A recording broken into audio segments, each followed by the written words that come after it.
This Week in Microbiology is brought to you by microbe.tv and is supported by the American Society for Microbiology. To learn more about microbes, visit microbe.tv and asm.org.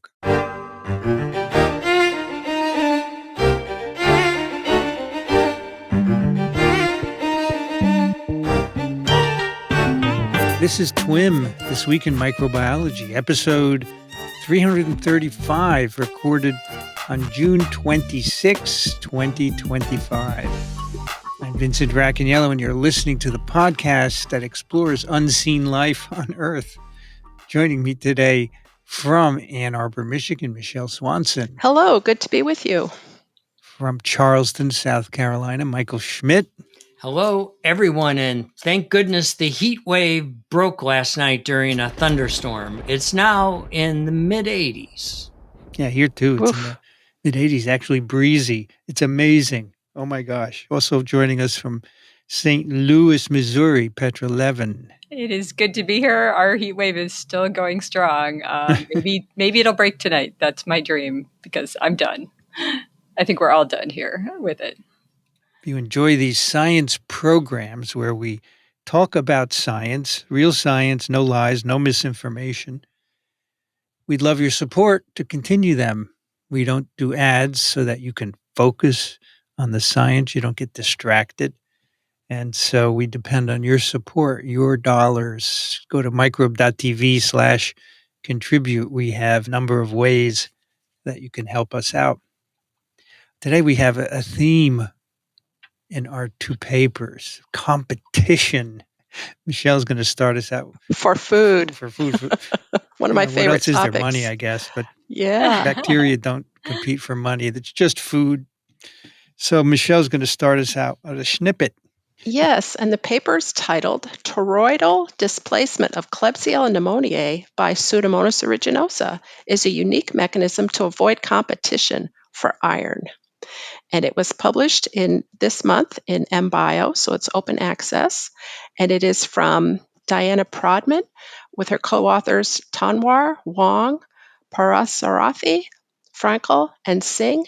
And they are from the Indian Institute of Science and in Bangalore, India, and also the University of Dundee in Dundee, the UK, and Imperial College in London in the UK. And as background, microbes in nature live in communities, not all by themselves. And the same is true for human infections. They're typically polymicrobial.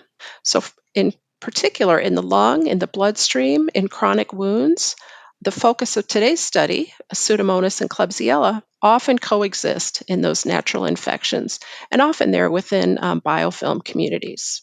So here, the group is studying the interactions between Klebsiella and Pseudomonas, in particular when nutrients are scarce. So they're competing for food. And they, throughout, use a very elegant assay where they spread a lawn, an agar plate with a lawn of one of the two bacteria, and then they drip a little spot of the other culture in the very center, and then study what happens. And to make this even more visually clear and striking, they use fluorophores so that one of the members is expressing GFP, so they fluoresce green, and the other is expressing M. cherry, so they're red. So throughout, we have some really lovely photographs that tell the story. So the first experiment they did is to spread a lawn of Klebsiella, and then they spotted Pseudomonas in the very middle. And when they did this on rich media, the bacteria grew as you would expect, nothing remarkable. But when they did the same experiment on a minimal media, what they saw was a zone of clearing, so that the spot of Pseudomonas then was surrounded by clear agar, and then the Klebsiella were in kind of a donut shape. And this only happened on minimal media, didn't happen on the rich media. When they set up the reciprocal experiment, that is putting Pseudomonas as a lawn and then spotting Klebsiella in the center, again, nothing remarkable. Each culture just stayed put. They also tried a number of other pathogens and didn't see anything with E. coli, with Proteus, Salmonella, Serratia. So they're zooming in here then on Pseudomonas and Klebsiella interactions in this spot plate assay. So to get more insight into what's going on when those two species are growing together, they made a movie, a time-lapse movie. And what they saw was remarkable. They saw waves of Klebsiella that was in the lawn moving outward away from the center spot of Pseudomonas and forming this donut shape. And it's a more formal name for the donut shape is a toroid. So that's where the term comes in our title. So what's going on? Is Pseudomonas killing the Klebsiella or what? So to answer that question, they basically just took small samples of that swabbed the plate, either out at the perimeter or in that zone of clearing or in the very center, and they plated for colony forming units. They also used a live dead stain to see if the bacteria were live or dead. And here again, they saw nothing remarkable. The CFU numbers were not changing dramatically, even though we see this zone of clearance, and there's not a remarkable evidence of loss of viability either. So it's some other behavior. So they want to understand this, and they first drew from their deep knowledge of Pseudomonas, and they know that it uses a property called quorum sensing to monitor the density of its own population and then alter their behavior accordingly. So quorum sensing, basically every Pseudomonas is equipped to secrete a little peptide, and they also have a receptor to bind and respond to that peptide. So when Pseudomonas is sparse, that peptide just diffuses away. There's no signaling. But when they're crowded in a high density environment, the peptide that they're each secreting will bind, trigger their signal transduction pathway, and they can get a dramatic change in gene expression. So that's all well established in the literature. So they asked whether quorum sensing was important for this. And what they found was indeed the key regulators of this quorum sensing pathway are required in order to see this Klebsiella moving out in waves away from this spot of Pseudomonas. So now that they know that it's a regulated pathway, they also took advantage of the large amount of information out there about virulence factors of Pseudomonas.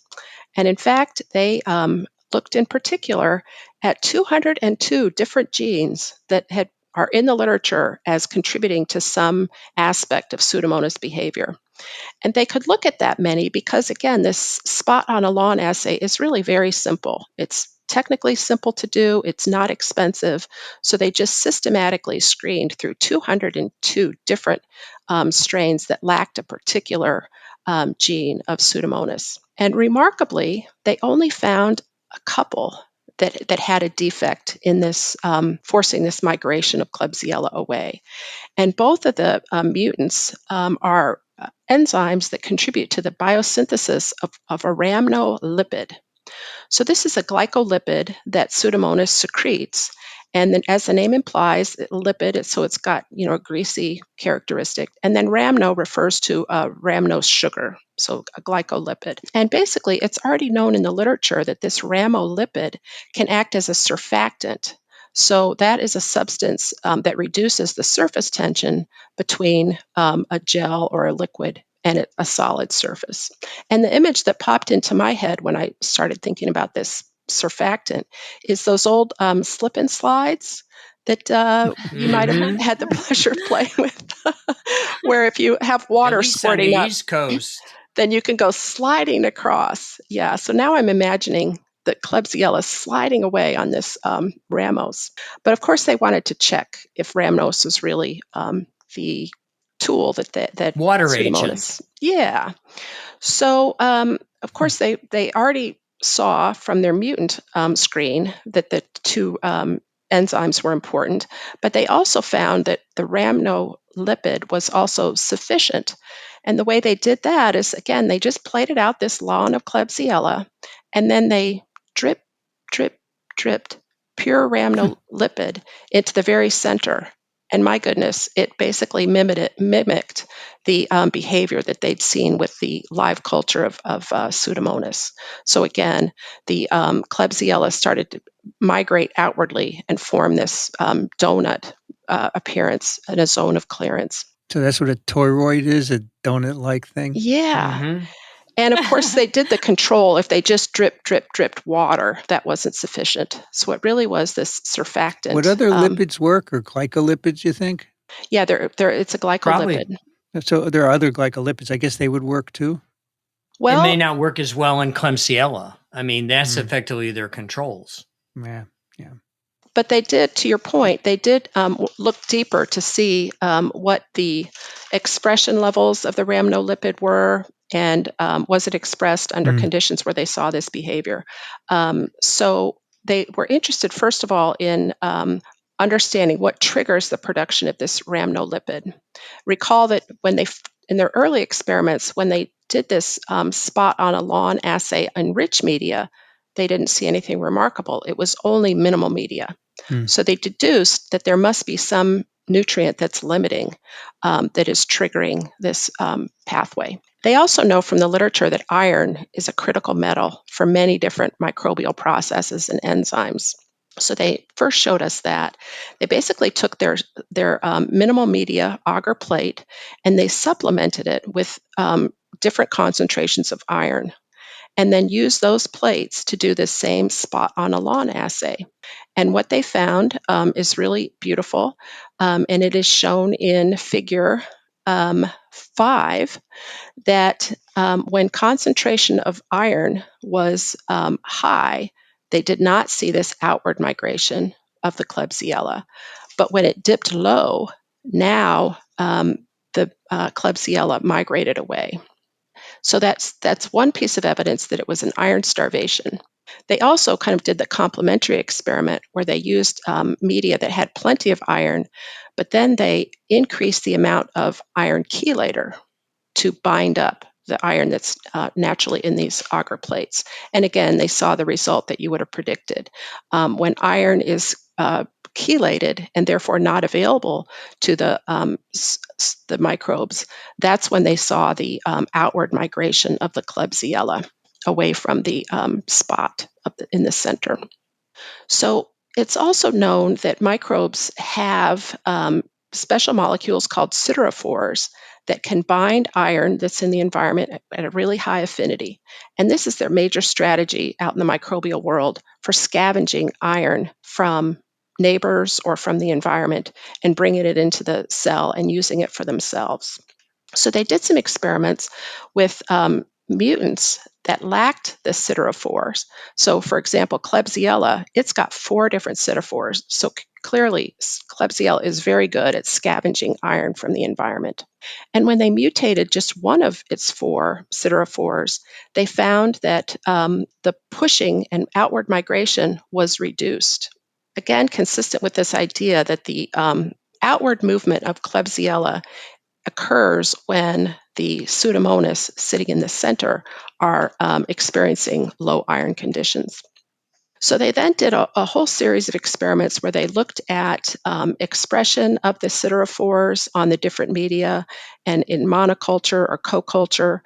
And indeed, all the patterns that they got were consistent with a lovely model that they show in figure 7D, which is that when the bacteria are growing together, Pseudomonas and Klebsiella, and there is plentiful iron, both of the bacteria just continue to grow side by side. Everybody's happy.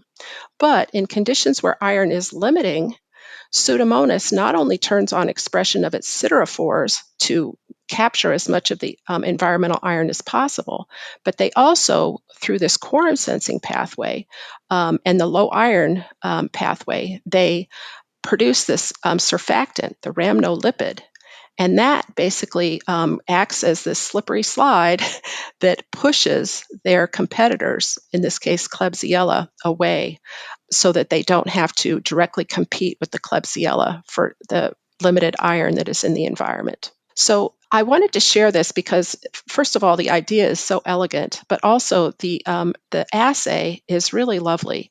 The fluorescent images of the green lawns and the red spot of Pseudomonas in the center are really clear.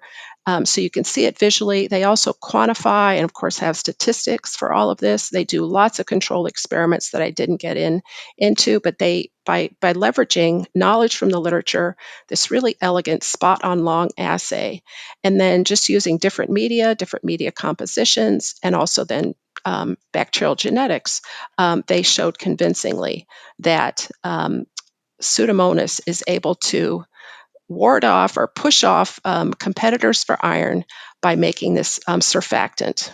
And then they'll have plenty of iron for their offspring. So I was wondering, Michelle, what do you think about the production of the rhamnolipid? Do you think that since many of these siderophores look very, if you will, greasy, would the rhamnolipid help the siderophore effectively slide across to scarf up as much iron? And since there's no directionality to the sliding, once the iron is bound to it, as the Pseudomonas grows up in this region, there it is, a preformed package of iron and siderophore together, Lying in wait. just waiting, lying in nice. wait just to feed the community as it reaches the boundary. Because that's the big problem with siderophores, is they're really often organic acids that are in coordination with the Fe+2. And I always wonder how they survive and do their jobs in an aqueous environment. But this lipid gives me a hope that Mother Nature clearly knew what she was doing. Certainly in this case, yeah. They also make the point that to make this surfactant all the time would be very expensive. So they only make it when the benefit, that is the capturing of the iron and are excluding the competitor for iron, will outweigh the cost of making the surfactant. So they're doing some economics there. And REL is regulated off of one of the quorum operons. I believe it's the second one. So you need to achieve criticality in the population density in order to feed the community, so to speak. Everyone eats at this table is what Pseudomonas is effectively doing. Yeah, and they're happy to share as long as they have enough. But when they start becoming limited, then they get a little bit more throw the elbows out, as I used to do as a kid growing up in a family of 6 to get plenty of food for myself. So apparently rhamnolipids can be used as biosurfactants. Yep. So they're slippery. The Dawn detergent of the microbial world. And you can really appreciate that slipperiness by watching the movies that are available by just clicking the link in the paper itself. So it's really very visually impressive. So anybody out there who's looking for a paper to teach to a broad audience, I highly recommend this one because it's got some basic principles in it and concepts, and the assays are just very easy to grasp. Right. I love plate assays. They're so satisfying. Yeah. And speaking of teaching, I was recently at the ASM microbe meeting, and many of our listeners came up to me and thanked us for the work that we're doing, bringing science to them and making it approachable, because they are indeed using it to teach their students. And one individual brought up the topic of, remember how to win a horse race paper that we talked about? They really enjoyed that, and they had their students do that particular paper, and the students got a great kick out of it. So that's great. That was great. Our fans are out there, folks, and they thank us for what we're doing. Thank you for sharing that. We got to up our game, right? Yes. This was a gentle competition. Now Petra is going to get a little more violent. Yeah. A little more aggressive. More elbows out. Yeah, instead of elbows, now we have the knives out, I think. That's right. Knives out is perfect. The knives are out. The bacterial knives. The type I think we've got a title here, Vincent. Something about elbows and knives.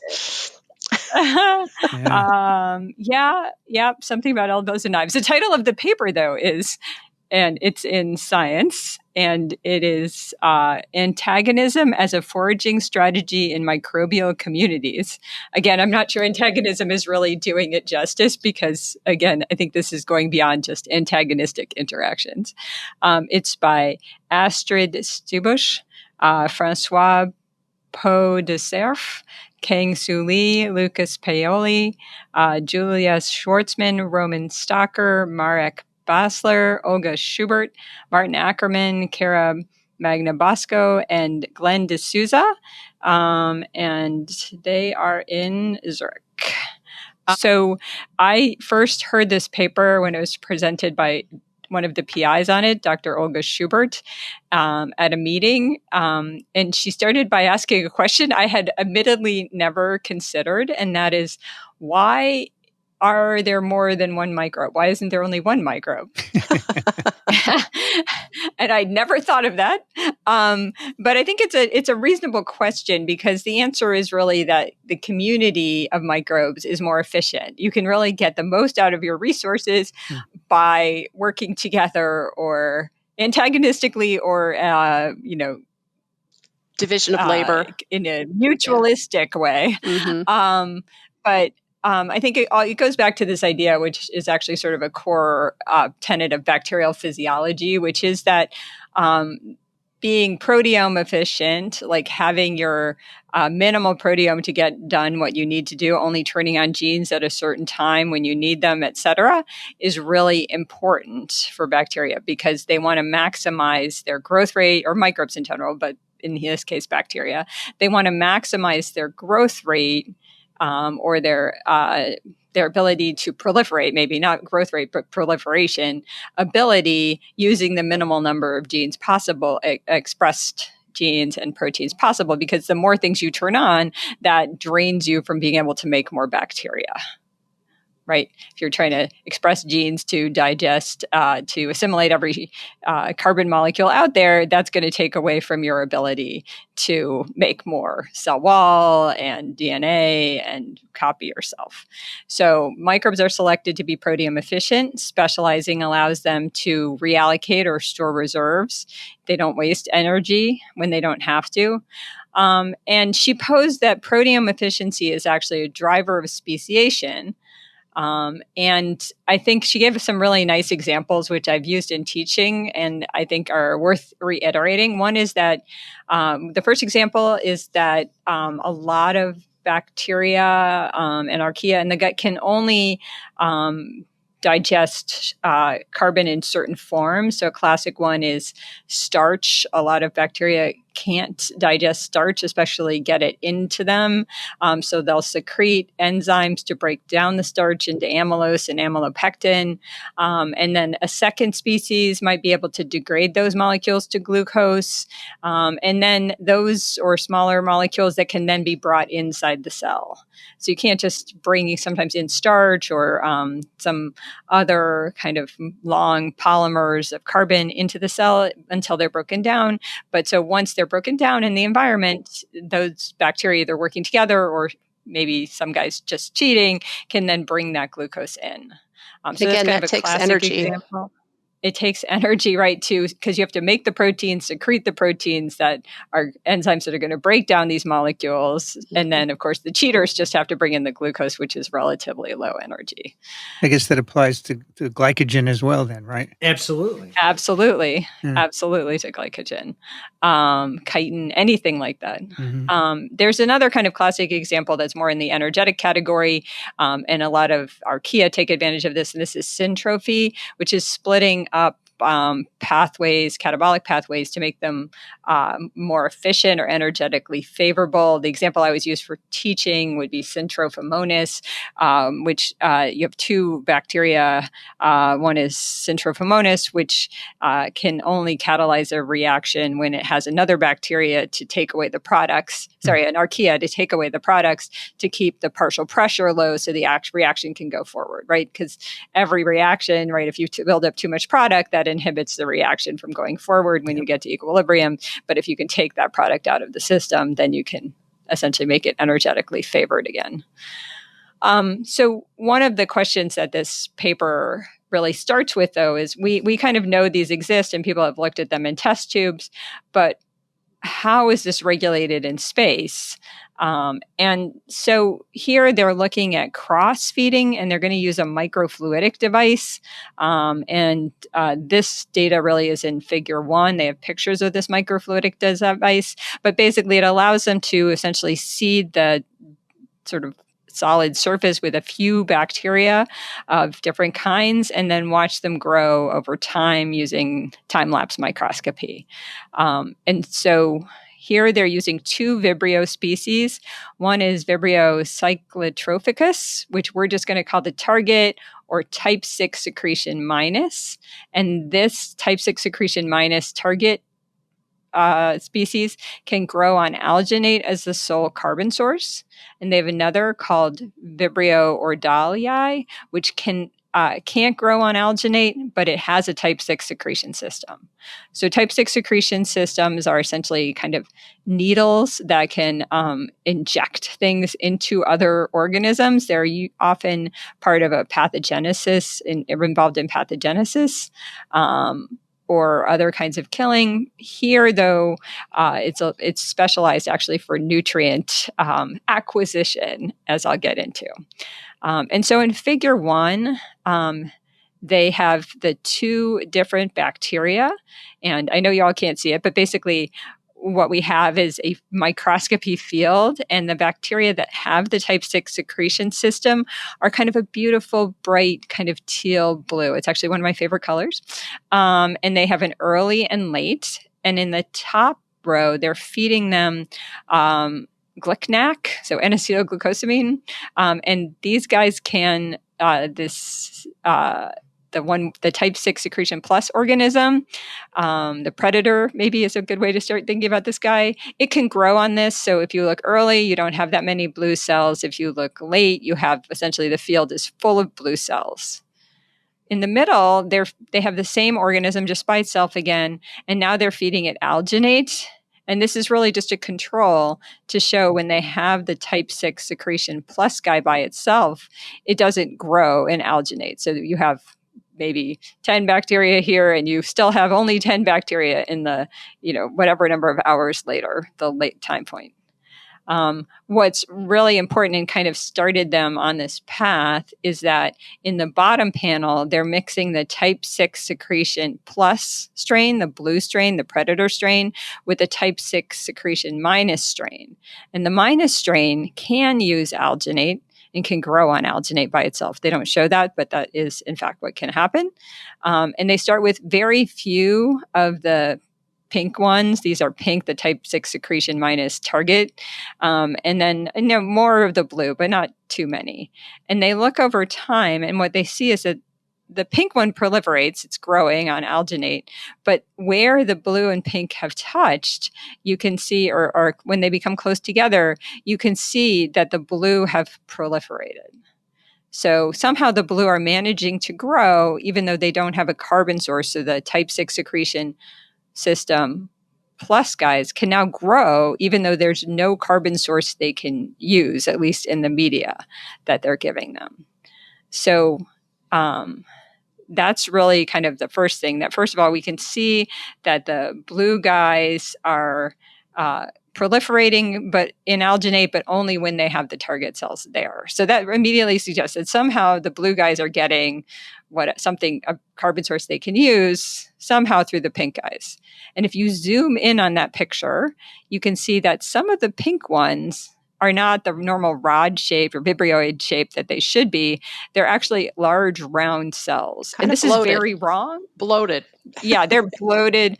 They're basically little round balls.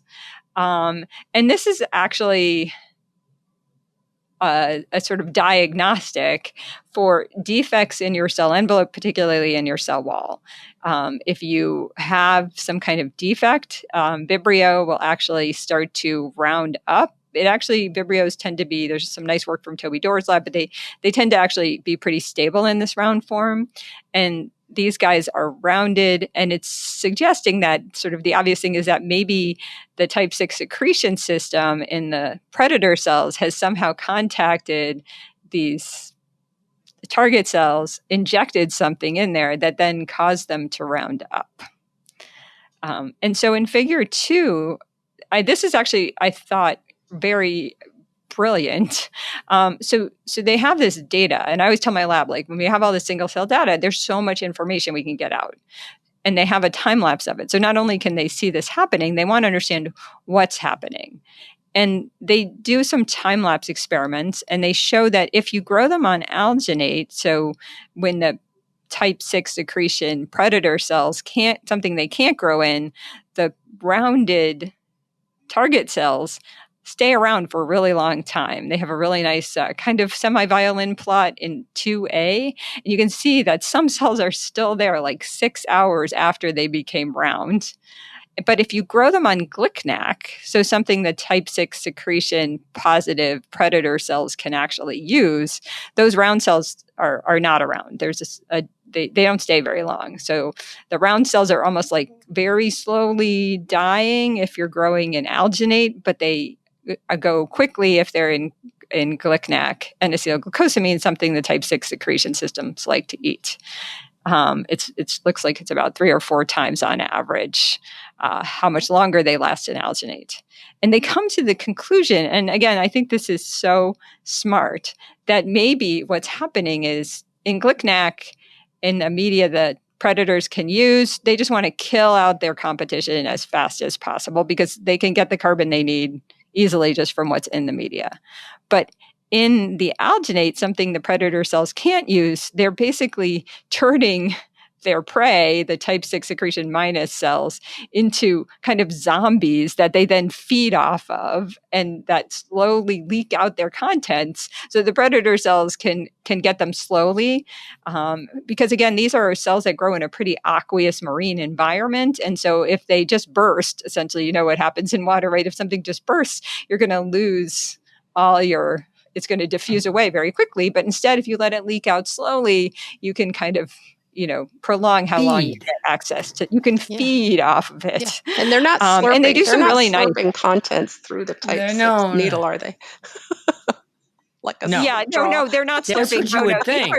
No, they're just normal. This is normal, probably binding using receptors on their surface, binding proteins that bind to the carbohydrates that are leaking, the carbon molecules that are leaking out of the prey. And, in the affinity, they do the calculations to show that the affinity, especially early on, the concentration in close of the carbon source close to the rounded dying zombie target cells is high enough that the predator should be able to bind the molecules and assimilate them. Those evil Michaelis-Menten kinetics we all hated in biochemistry the first time we took it actually have a practical use here. It is so important, actually. This is like one thing that I've seen so many seminars from people who are like, when you ask them what the binding constants are, they either don't know or they say that their binding constants, that they're very low. And it's like, well, that's not going to work with the concentration. If you do these kind of experiments and you do the biochemistry, you can decide whether it's actually real or not. And they did the work, and it is beautiful. And it shows the uptake. They have really nice half saturation constants in D. It's so nice to see this combination of sort of classical ecology and biochemistry coming together. And then they have the Y highlighted in a different color that says physiological range for amino acids in E. coli to give you a hint as to why this matters. Yes, exactly. So again, marine environment, you can quickly go below sort of the ability in which you're able to bind. The enzymes on the receptors on your surface won't be able to bind once you go below this concentration. And so they can do the calculations. It's so beautiful. My molecular biology heart went pitter patter. But the next bit, the genetics the evolution is even more remarkable and rigorous. I know. Then the genetics, right? So they're curious about this phenomenon because they just kind of had these two type 6 plus and minus. And in a way, they got lucky because this is a really beautiful example. But then obviously the question is, okay, we see this in the lab. How widespread is it and where is it? And when they actually looked at sort of one data set, they found that They looked at operational taxonomic units, but they found sort of metagenomic data from those and genomic data from them. They found that in about 60% of the operational taxonomic units they looked at, 60% had just the type 6 had type 6 secretion systems. And then 15% within those operational taxonomic units had both type 6 secretion plus and type 6 secretion minus, and some smaller percentage had less. But the most interesting thing is when they looked at the genomes that had the type 6 secretion systems, they found that the metabolic functions were reduced in the cells that had them relative to ones that were type 6 secretion minus. And this is important because classically, parasitic organisms of any kind are often missing entire metabolic pathways because they can get what they need from their hosts. And in this case, they have a really nice example in figure 3, B, where they're just looking at alginate lyase, so an enzyme that these organisms need to use alginate. And what they see is that the organisms with the type 6 secretion system have a very reduced number overall of alginate lyase genes relative to ones that don't have, that are, like the target type 6 secretion minus. So essentially, if they're type 6 secretion minus, you better be able to use alginate. But if you're type 6 secretion plus, all you have to do, that suggests, is find a cell that you can kill and steal their hard work, the product of breaking down alginate for use for yourself. Yeah, brilliant. And it's so beautiful, and it's just so nice to see like the single cell work and the ecology and the genomics and the biochemistry all coming together in this one paper. It's really satisfying. And just to impress upon our listeners how rigorous they were looking at thousands of different genomes. Type 6 is the one that looks like a phage tail, right? Yep. Thousands and thousands of genomes, not just amongst the Vibrio. They then do kind of a bigger one, bigger study, because there's this idea that there's a viral shunt, that bacteriophage, lytic phage are killing bacteria and they're releasing their contents, and that's important for nutrient cycling. So that's an older idea, and it makes sense, right? Phage lice lots of bacteria, they release their contents, those nutrients can be used again. But they were wondering if there might be a type 6 secretion shunt, like maybe a smaller scale, but the same idea, where type 6 secretion systems are used in this contact-dependent way to essentially recycle nutrients in the ocean. And they combined these big databases from 4 major global expeditions and other collections. And they looked, not only, there are a bunch of clades of bacteria that have type 6 secretion systems, but they found that there are a lot of species of bacteria, particularly those that are in coastal regions where they might have a better chance of forming a biofilm or being more in close contact in these polymicrobial communities. They found a good number of species that have and code type 6 secretion systems. So they were pretty common, I think 3 or 4%. And about half of them had type 6 secretions of the, in 229 of the OTUs.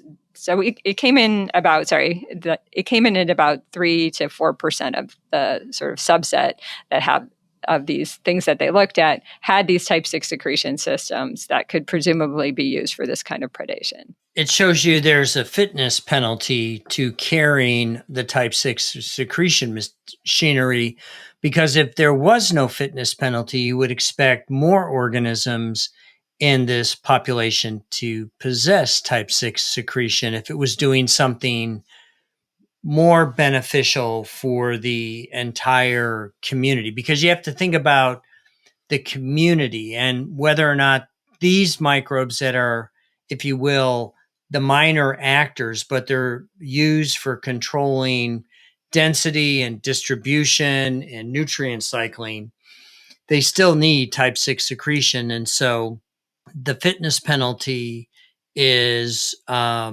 traded off with their presence in the overall community. It gets into how communities remain communities. The question you were asked in the beginning, why do we have more species of bacteria?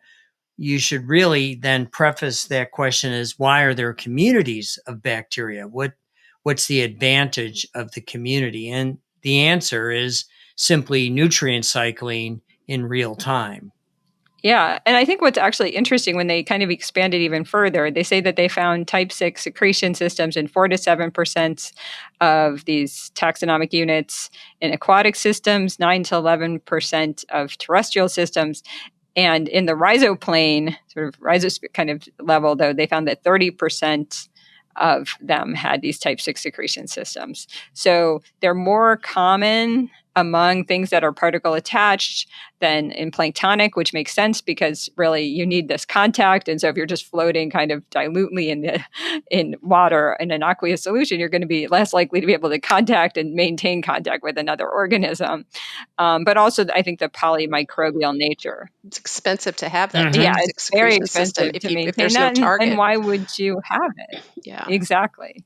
And why would you have it? So it's expensive to maintain, but also not useful. Right. So I think that is really interesting to think about. But again, I think this also emphasizes the importance of looking at the single cell, because you might have seen this ability to grow, but understanding how it was working and that the type 6 secretion was killing and how fast it was killing, all of that, you had to look at it in single cells to really understand what was going on. So the work they did at the beginning using the microfluidics was really key to understanding how it worked, not only at the molecular level, but also on the sort of bigger scale ecosystem level.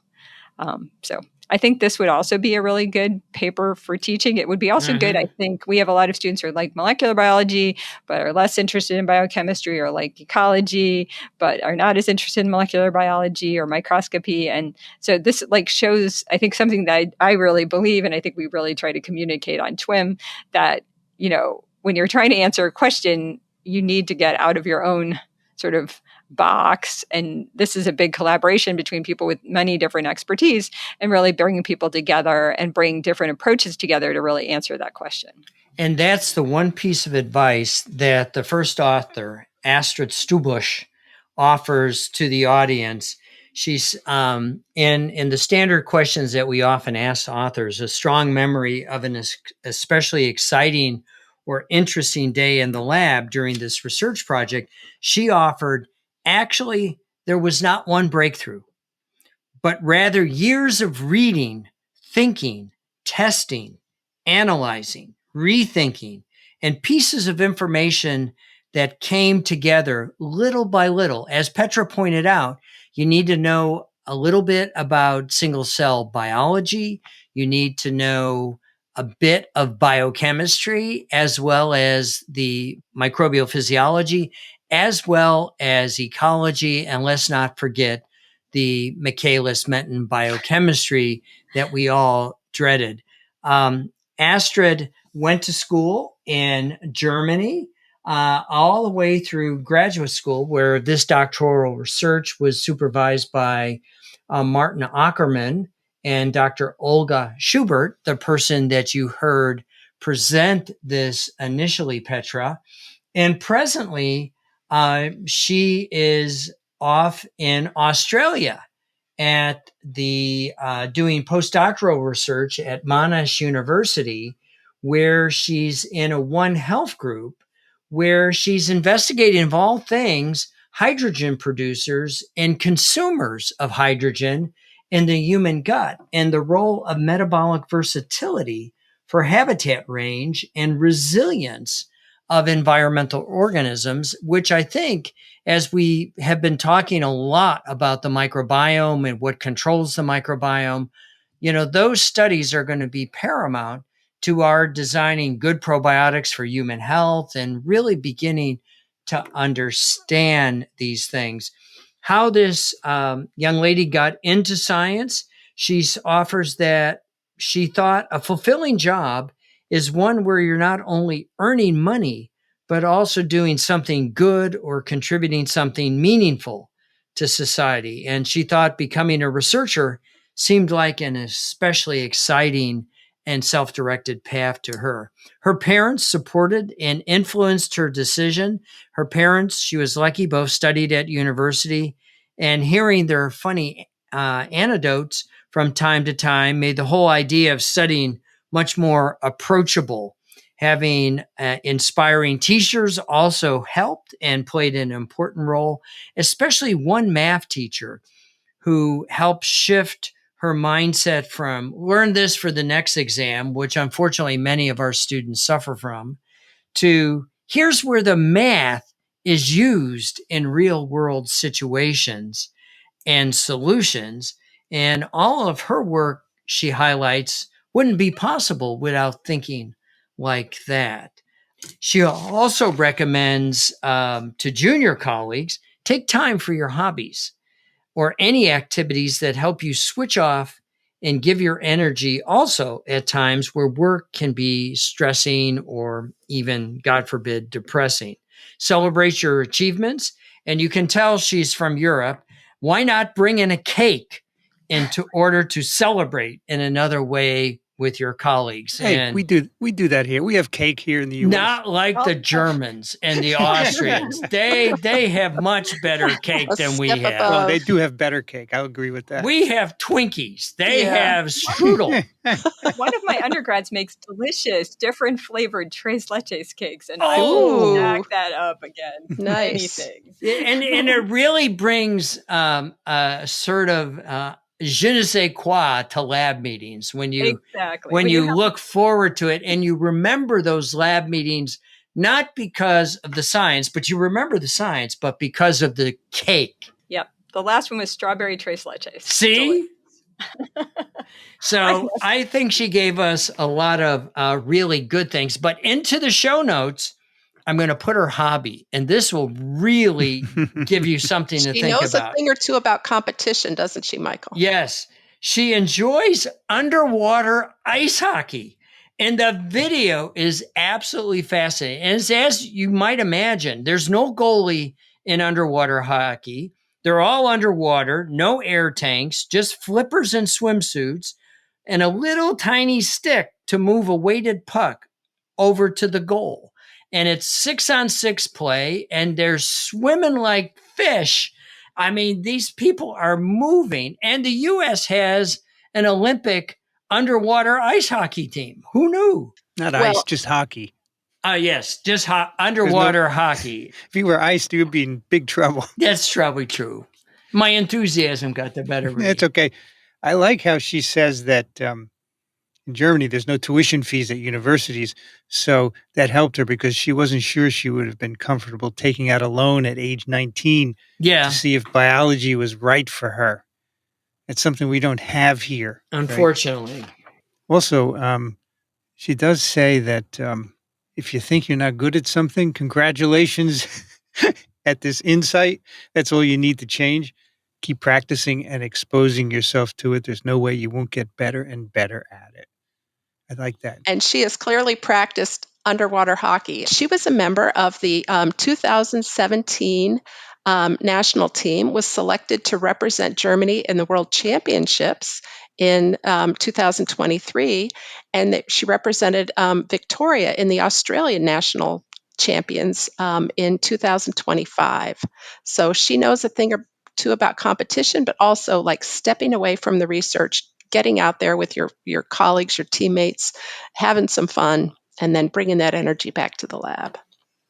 And the other thing that graduate students should think about when you look at her CV, this young lady has taken advantage of opportunities to grow and learn techniques. She in 2018 through September to November, a short 2-month stay, she went to Singapore where she participated in a bioinformatics institute, as well as she was a research institute intern at the University of Cambridge, where she generated synthetic parts that have enabled efficient gene expression in algae in the laboratory of Professor Alison Smith and their group and the Department of Plant Science at Cambridge. So again, life is cumulative, folks. Make of it what you will. Life is cumulative. Michael Schmidt has a wiseism there. Yeah. Life is cumulative. I like that. That's really good. All right, that'll do it for TWiM number 335. You can find the show notes at microbe.tv/TWiM. You can send us questions or comments to twim@microbe.tv. And as I said before, we'd love to have your financial support to continue these science programs, microbe.tv/contribute. Michelle Swanson's at the University of Michigan. Thank you, Michelle. My pleasure. Petra Levin is at Washington University. Thanks, Petra. Thank you. And Michael Schmitz at the Medical University of South Carolina. Thank you, Michael. Thanks, everyone. I'm Vincent Racaniello. You can find me at microbe.tv. I'd like to thank the American Society for Microbiology for their support of TWiM and Ronald Jenkins for the music. This episode of TWiM was edited by Ray Ortega. Thanks for listening, everyone. We'll see you next time on This Week in Microbiology.